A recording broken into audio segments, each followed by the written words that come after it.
So today we're going to take a look at the Tangle Drupe. My name is Heather Hartwick Gladden. I'm a Certified Zentangle Teacher, and we're going to take a look at this fantastic tangle. This is another one of my all-time favorites. There's probably a handful that it's just like, I love doing these, and I will draw this on almost anything. Now, so something interesting to note about Zentangle. So like I'm looking at my step outs from my Zenthology that I received, at my training. And, and we all have a little bit different way of doing things. There's the step outs that provide you with the instructions, and then we all add kind of our little flair to it on how we do it. It doesn't have to be done exactly the way the step out, shows. I think the steps should be there so that way you get the result, but there's always, there could be just little things. And let me explain what I mean by that. Okay, so Drupe starts out this way, and you know what? I'm gonna, okay, yes, I will. I like to see. I want these to be quick. I also want them to be quickie as I'm doing them. Try to do it in one take. So I'm doing my 4 corner dots, which is something we traditionally do in Zentangle. It's a great way that we get started. If you've not taken an introductory course, I highly recommend it. Mine are called Zentangle Essentials because I don't like to use the word beginner because I think you can, do the class many times and always get something out of it.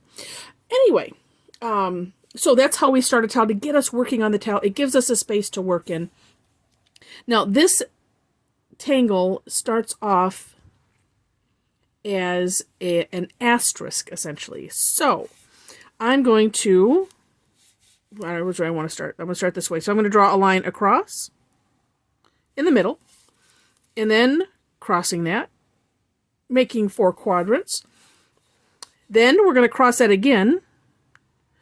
And a lot of times I like to go, and I say from this one, I'm going to do it this way. Sometimes I go from middle to the outside, and then middle to the outside, like that. Now, the next step, so once you have this done, and whether you do it like this, or you can have it, you don't have to, do the border as I did. I like to do it because it's just fun, and it makes it look neat afterwards. After this step, then we're going to aura, and to aura, for those that are new to the lingo, aura is basically outlining. So I'm going to start here, and I'm just drawing a little bit away. You pick how, close or far away you want to work from your towel. Now, what I do like to do is I like to have, here's the line that I'm auraing, and then I like to kind of have my pen be underneath it so I can see it. And I'm working on a bijou tile, which is about 2 inches by 2 inches, and so it's rather small. And funny, my tendency is to then work even smaller, and I'm trying, just like not to that. I want to have it fit on here. If it's too, well, look at that one. If it's too large, then it takes longer to complete, and then sometimes I don't do that because I don't feel like turning the tile because I'm being lazy for the moment. And then I'll tell you this: sometimes talking and doing don't work well together. As you see, my aura kind of went way out a little bit. But if that happens to you, do not worry. Actually, maybe I'll do this. I try not to go out of order because then I sometimes will miss things or get confused. But yeah, if your lines, I strive to have my lines be, nice and straight, and from a distance, they look straight. But to have them straight and not do like this, I share this because don't worry. If it does something like that, don't even worry, because by the time we get done, no one will notice. All right. So once we have auraed that asterisk, then we're going to put in little lines. Now, I veered in the way I do this. I veered from the way my step out shows, and my step out, by the way, is in the comment section. And I'm going to do it the way my step out shows, and then I'll tell you what I end up doing. So we're going to draw these little curved lines around. And actually, this one is going to be a thicker one, so I'm going to kind of double it up. Sometimes I will maybe use a thicker pen just for this one. But I'm just kind of like doing a double line. And I'm working, I want to have a bit of an arch. And again, this is my way of doing it. I like to have a little bit of an arch, of course, as we're going. And keeping a little bit of space here because there's something we're going to do down in here. And then I'm also working to kind of keep it like a circle. You know, it's not exactly perfect, but that's okay. All right, so a thick line, then a thin line, essentially orating what we've already done here.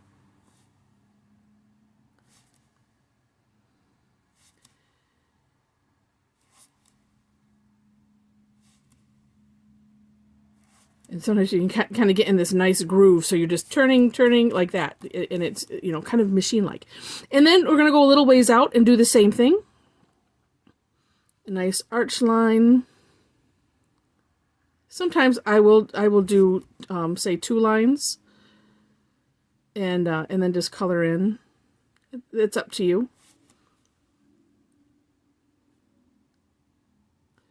And this is, you know, well, like everything in Zentangle, rinse and repeat, rinse and repeat. And again, I work to, you know, having these kind of meet up, so it's kind of like, you know, we have the center and then a circle and then another, you know, sort of circle around it. To me, it makes this look a bit like a flower. And I like the way that looks.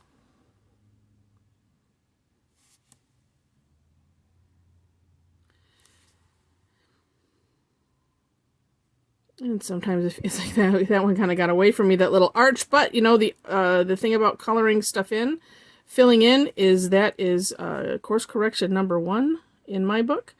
Because then you can adjust for that, as I did there, sort of. All right. Now this one, you keep going until, well, you know, let me take that back. You keep going until you can't do anymore. Or you can stop at any point, just like this. You can say, okay, I think I'm done here. And actually, at the end, this one I'm going to take it right to the, oh, no, I have to do the other thin line. Let me do that first.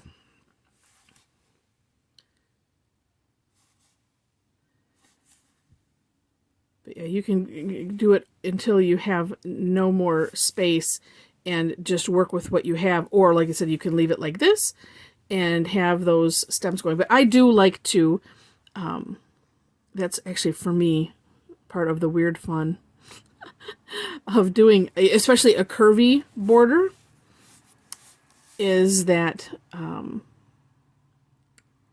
like filling in these places. And we call, it's called the hollabow technique, where we're drawing behind. So essentially, I am drawing behind the border that I created. So as if there was a pattern underneath here, and, you know, and somebody just ripped this off. And so, and I, you know, like I said, I'll find that little, even if it's just a little sliver, and just fill it in, just because it has a really neat effect in your finished product. Or your finished work, I should say. Product, that sounds so like something else. All right, so I got my thick lines, and then if I can fit a thin line, which most likely, of course, I can. All right, and get all of these little guys in here. Apologize, I'm moving off of my camera. All right. Oop, yeah, okay, great. Now, the next step, at least on the step out, is we draw, and I call them eyelashes. Well, in the center ones, it looks like something else, but so I'm usually in the center. I'll kind of do a middle one, and then subdivide. I usually do them just kind of fast because I want it to be not necessarily deliberate hard strokes. Because if you know, it's just lighter with the pen, so that's what I end up doing. These just a little bit lighter. because I'm also, you know, trying not necessarily to think about it too much, and that way it doesn't, you know, that way they end up looking okay. All right, so I do that, and then I do what I call, I'm like, again, I say I call them eyelashes. So I'm starting right on this thin line. So I'm doing from the thin line, and I'm going out.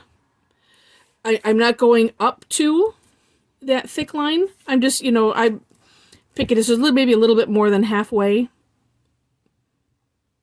And then also, I'm working to kind of have them go straight out. So I'm turning the tile a little bit as I'm going, because I kind of want them to be straight. I don't know how you say it, straight around the curve. You know, like, well, like if you picture like false eyelashes or something, they go around a curve, but they're all straight up. So no matter however you look, versus if I'm just drawing them, you know, straight, and not taking into account the curve, then that would look completely different.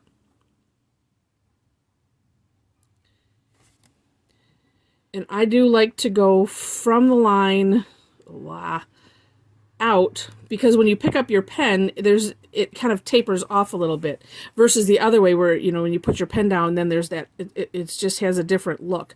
That's just how I like to do it. Okay, so once I've gone around once, then I have, okay, eyelashes, thick line, thin line, and then two, like right here, I'm just looking at that, I'm like, I don't like how that looks, so I'm going to change it. And then putting in the little eyelashes as you go, and then so, oops, look at what I missed here. There we go. All right, so there would be some little something there.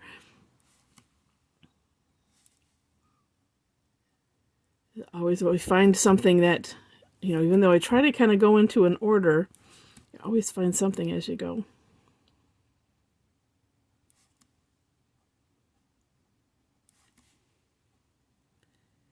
All right.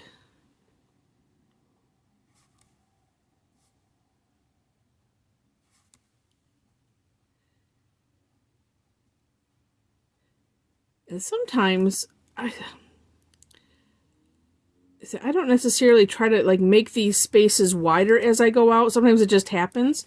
That's some extra fun that one could have if you want to. And so there we have it. That is essentially droop. Now,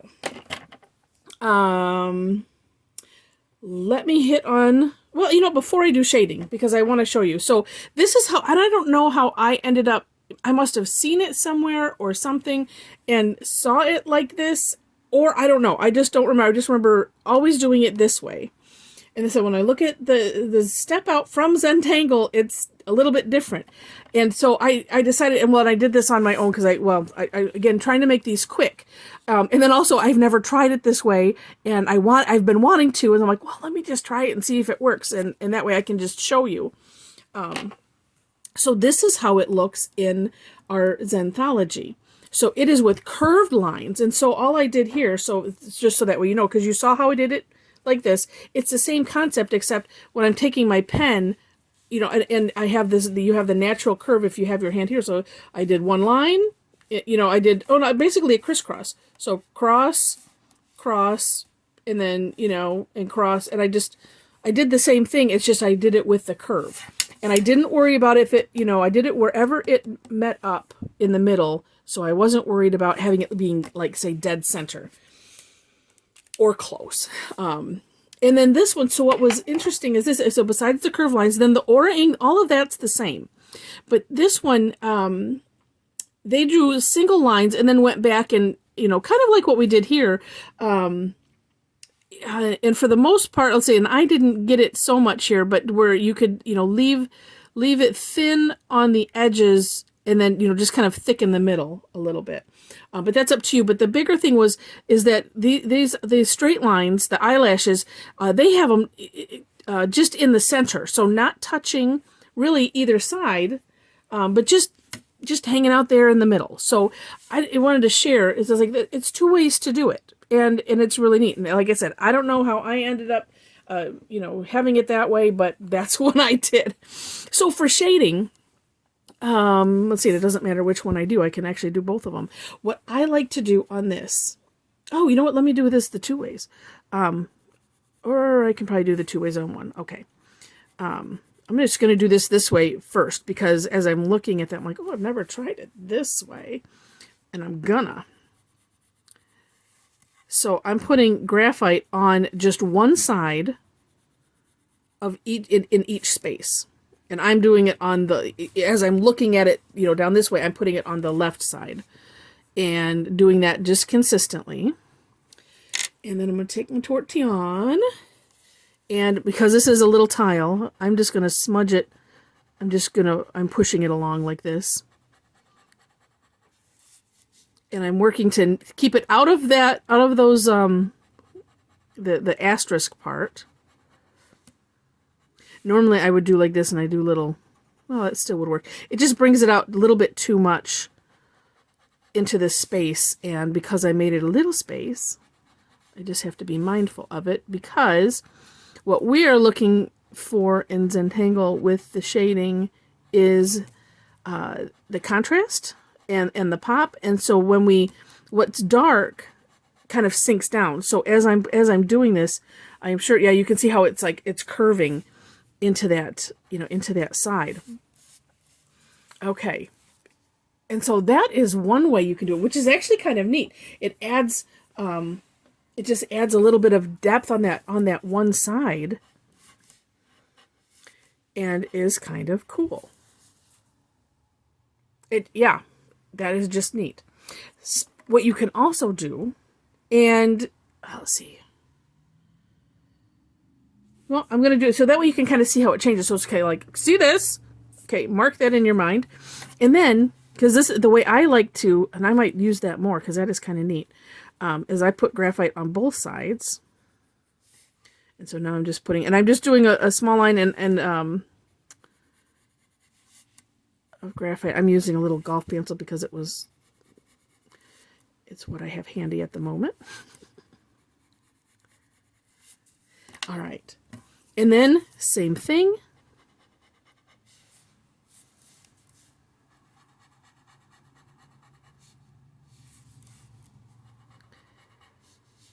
And then you can see how this changes it a little bit by adding the graphite on the other side.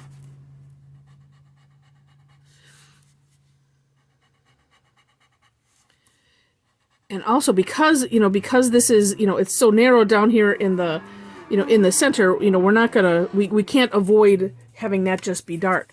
But you can kind of see how now it's kind of a wave. And that, like this is raised up. And that happens because we've left some of the original tile color, and I say original tile color in case you are using something, a different color. This is a white tile. Now, I'll add one additional thing that I like to do sometimes. Sometimes I'll just leave it like this, and that's fine. But then other times, and especially if I'm using a toned tile like a gray or tan, like our Renaissance tiles, but it works on the white as well. As this is a white charcoal, and I'm going over and I'm just going over the center with the white in a line with the white charcoal.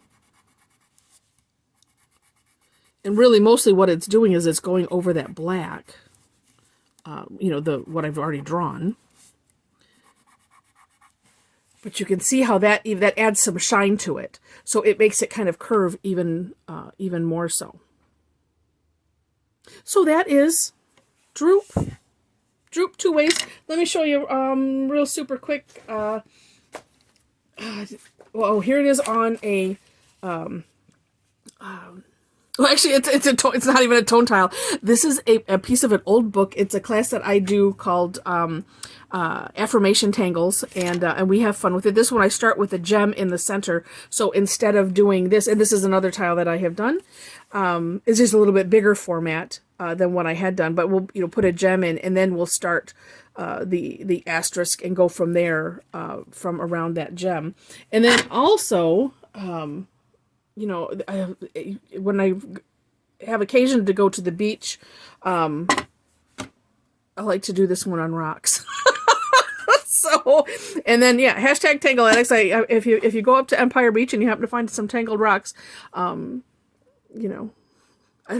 It's like I learn about the hashtags. It's like do whatever you do with hashtags. Put a. I think I put a post and where you found it.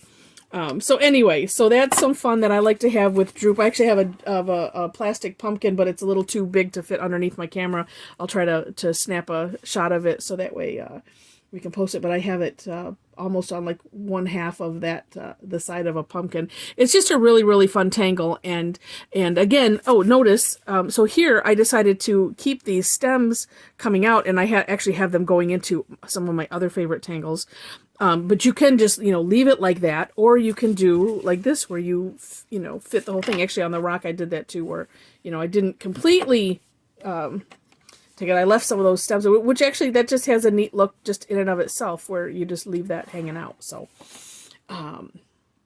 anyway, super fun tangle. Hope you enjoyed. And in the description, our step outs, of course, as well as links to connect. And so I hope you enjoyed this and that you have just as much fun with this tangle as I do. Thanks and happy tangling.